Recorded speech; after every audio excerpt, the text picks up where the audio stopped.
కృష్ణా జిల్లా మచిలీపట్నంలో విలీనం పేరుతో గత ప్రభుత్వం ఆర్టీసీని తీవ్రంగా నష్టపరిచిందని మంత్రి కొల్లు రవీంద్ర ఆరోపించారు. మచిలీపట్నం ఆర్టీసీ డిపోలో 80 లక్షల వ్యయంతో నూతనంగా నిర్మించిన జిల్లా డిస్పెన్సరీని APSRTC chairman Konakalla Narayanarao, RTC MD Dwaraka తిరుమలరావుతో కలిసి ఆయన ప్రారంభించారు. అనంతరం మచిలీపట్నం నుంచి ఒంగోలుకు నూతనంగా ఏర్పాటు చేసిన 2 ఆర్టీసీ సర్వీసులను ప్రారంభించారు. ఆర్టీసీని లాభాల బాటలోకి తెచ్చేందుకు సీఎం కృషి చేస్తున్నారని ఆయన తెలిపారు.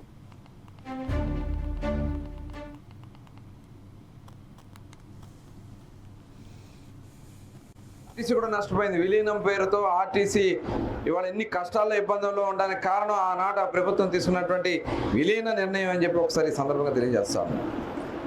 ఇవాళ మళ్ళీ దీన్ని పూర్తి స్థాయిలో నిలబెట్టాలనేది గౌరవ ముఖ్యమంత్రి గారి యొక్క ఆలోచన. ఇవాళ మళ్ళీ మనం ఇచ్చినటువంటి హామీ కూడా నిలబెట్టుకోవాల్సినటువంటి అవసరం ఉంది. మహిళలకు ఉచిత బస్సు ప్రయాణం అనేది కూడా ఉంది. అది కూడా ప్రభుత్వం మీద భారం పడుతుంది. ప్రభుత్వం మీద భారం పడినా ముఖ్యమంత్రి గారు కార్మిక సోదరుల సంక్షేమం చూడాలనే ఉద్దేశంతోనే ఈ ఆర్టీసీకి అవసరమైతే ఇంకా అదనపు నిధులు ఇచ్చి అయినా ముందుకు నడిపిస్తారని కూడా ఈ సందర్భంగా మీకు నేను తెలియజేస్తా ఉన్నా ఆర్టీసీ సోదరులు.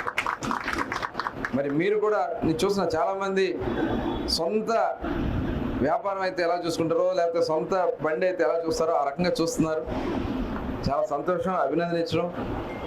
మరి ఈ డిస్పెన్సరీ కూడా ఒక్క మచిలీపట్నంకే కాదు, గుడివాడ డిపో వాళ్ళు వస్తారు, గన్నవరం డిపో వాళ్ళు వస్తారు, అవినిగడ్డ డిపో వాళ్ళు కూడా ఇక్కడికి వచ్చి వైద్య సేవలు చేసుకుంటారు. రోజుకి 80 మంది ఓపీ ఉంటుందని చెప్తా ఉన్నారు.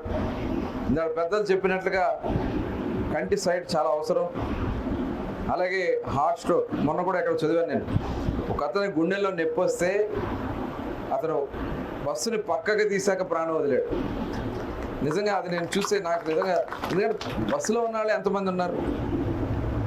మరి అది ఆ రకంగా ఈ డిస్పెన్సరీలో ఎప్పటికప్పుడు మెడికల్ చెకప్స్ చేసుకుంటూ, ఇవాళ మనం అనుకుంటాం మెడికల్ చెకప్ చేసుకుని ఏదైనా బయటపడితే దానికి నివారణ చేసుకునే దానికి అవకాశం వస్తుంది.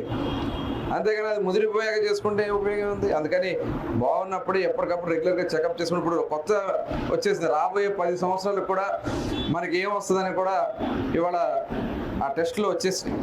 అది కానీ మనం చేయించుకుంటే దానికి ఆ స్టేజ్కి వెళ్ళకుండా మనం కంట్రోల్ చేసుకోవడానికి అవకాశం వస్తుంది.